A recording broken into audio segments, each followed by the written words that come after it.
Niekoľko tisíc žien každý rok stojí pred voľbou, či z ekonomických dôvodov alebo z dôvodov možnej straty bývania podstúpiť umelé ukončenie tehotenstva.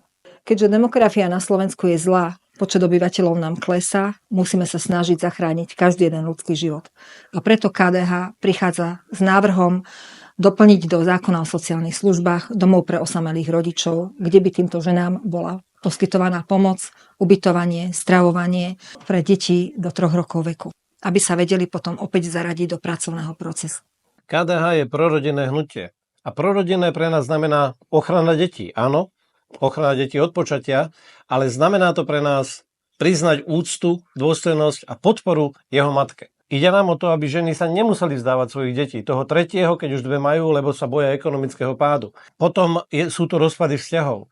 Mnohí sa už nedokážu vrátiť do pôvodnej dobrej rodiny. Ale môžeme ich podporiť a Slovensko musí ukázať, že sa chce a vie postarať o svoje deti, o svoje rodiny. Povedať áno životu je niekedy veľmi ťažké rozhodnutie, ale vždy správne a dobre.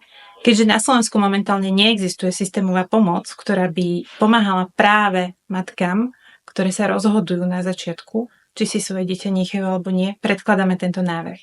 A skúsenosť je taká, že za 10 rokov existencie, kedy tieto domovy sme v zákone mali a fungovali, sa zachránilo 37 detí. V jednom zariadení. V jednom. Ak by sme mali na Slovensku 200 zariadení a v priemere za rok sa zachránia 4 deti, to je 800 narodených detí. To je naozaj počet, za ktorý sa oplatí bojovať.